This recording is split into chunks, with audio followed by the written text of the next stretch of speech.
A mathematical deadline is coming for the global economy. By 2028, a staggering wall of global corporate debt is set to come due, peaking at nearly $3 trillion in a single year.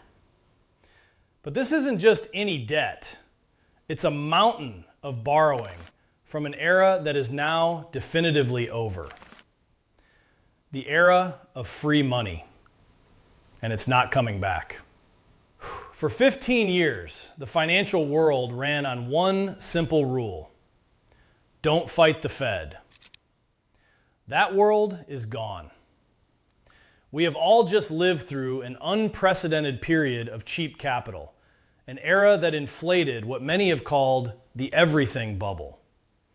Now, a massive reality check is unfolding. It's called the Everything Repricing. This isn't just another market correction. It is a fundamental rewiring of the global financial system. And while most of the market is only now waking up to this new reality, the smart money is already making its move. In this video, we will pull back the curtain.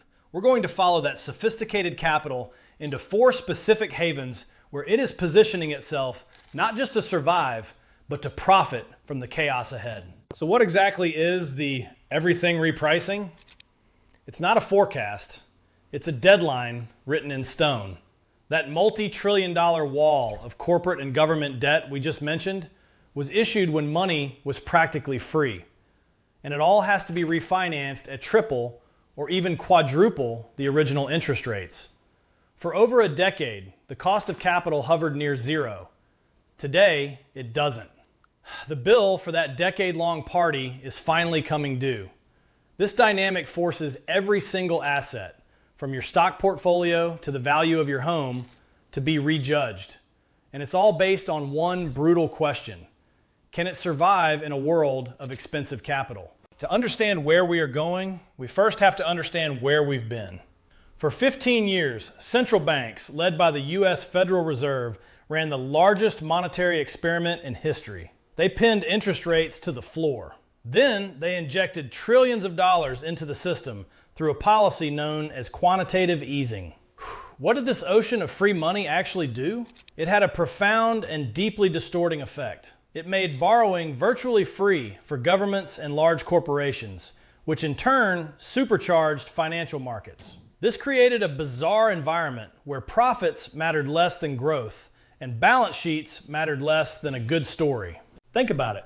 Companies can borrow billions for next to nothing, not to build new factories, but to buy back their own stock, artificially juicing their share prices. Private equity firms went on a debt-fueled binge, loading up companies with cheap loans that were easy to service when rates were zero. For a time, this kind of financial engineering was the only game in town. The result was the everything bubble. Stocks, bonds, real estate, crypto, art, everything went up together, lifted by the same tidal wave of cheap money. But bubbles have a fatal flaw: they always pop. In 2022, the music stopped. Inflation, long thought to be a relic of the past, came roaring back. This forced the Federal Reserve into its most aggressive rate hiking cycle in 40 years. Almost overnight, the very foundation of the financial system was repriced. Now, debt that was issued at 1 or 2% must be rolled over at 5, 6, or even 7%. This is the heart of the crisis. It is a systemic choke point that represents a forced repricing of risk on a scale we have never seen before. So what does this actually mean for the real economy? It means a great deleveraging. And its first consequence is a zombie apocalypse. Zombie companies are firms that don't earn enough profit to even cover the interest payments on their debt. For years, they survived by taking on new, cheap debt to pay off the old. They are the walking dead of the corporate world, kept on life support by 0% rates. And the problem is bigger than you think. Some estimates suggest that as many as 1 in 5 public companies in the U.S. could be a zombie, fundamentally unable to cover their own interest costs. As their mountain of debt now comes up for refinancing, these companies face a killer blow. They simply won't be able to roll it over. Their time is up. Think of it as a necessary forest fire. For 15 years, we prevented any natural clearing in the economic forest.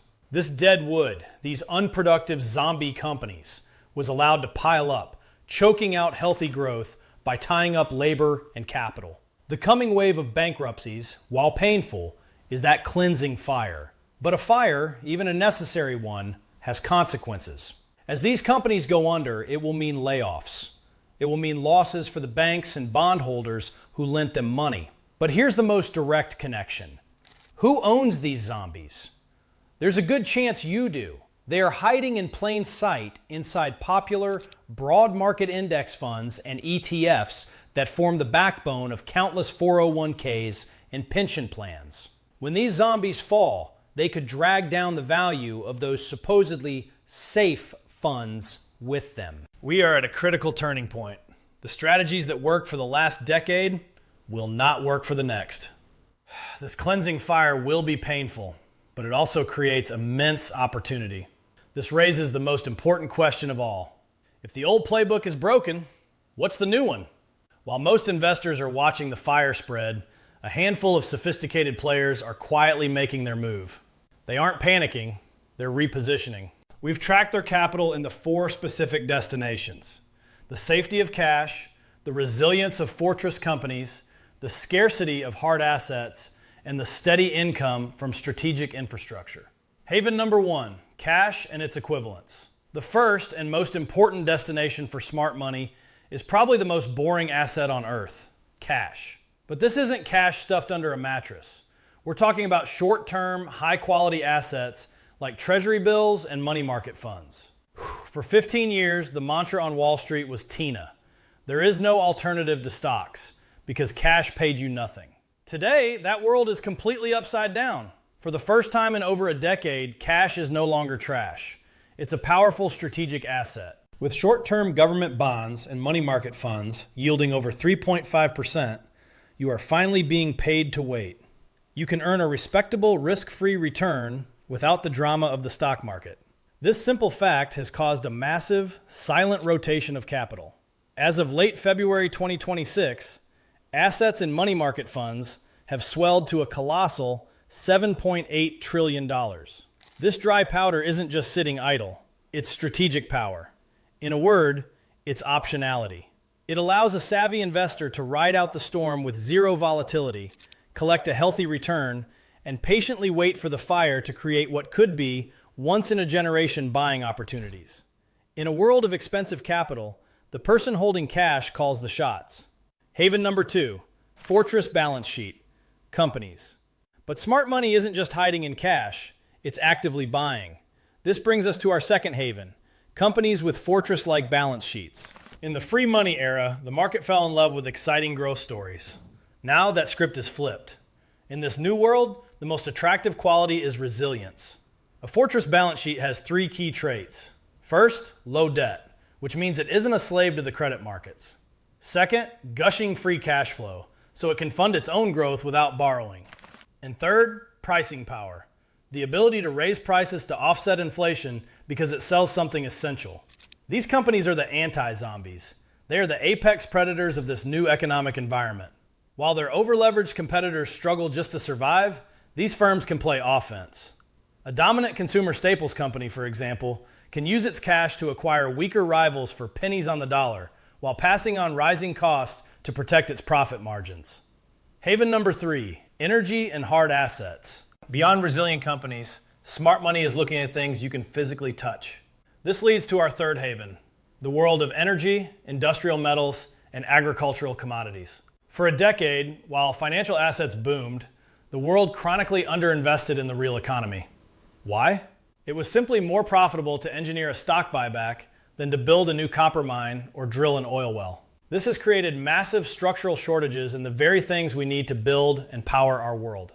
And the core idea here is simple. You can't print oil. You can't print copper. These are assets that perform well when inflation is sticky. And in a real crisis, physical gold has historically served as a vital safe haven. But there's a new catalyst.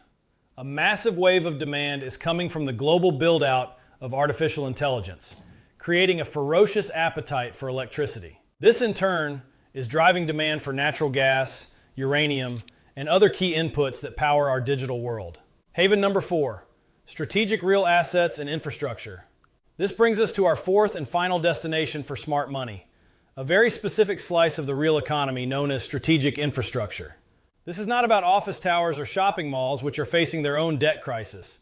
This is about owning the essential, irreplaceable arteries of the modern economy: pipelines, data centers, logistics networks, and utility grids. What makes these assets so attractive right now? 3 things. First, they often operate like monopolies with predictable, steady cash flows. Second, they frequently have long-term contracts linked to inflation. And third, their revenue doesn't depend on the daily swings of the stock market. Think about what you get: the yield of a bond, the inflation protection of a commodity, and the stability of a monopoly, all in one. A natural gas pipeline network, for example, often has contracts that automatically adjust for inflation, making it a reliable source of income in a volatile world. This is why institutional investors are pouring capital into these private, real assets, positioning to own the indispensable backbone of the 21st century economy. The Everything Repricing isn't an event to be feared. It is a paradigm shift to be understood.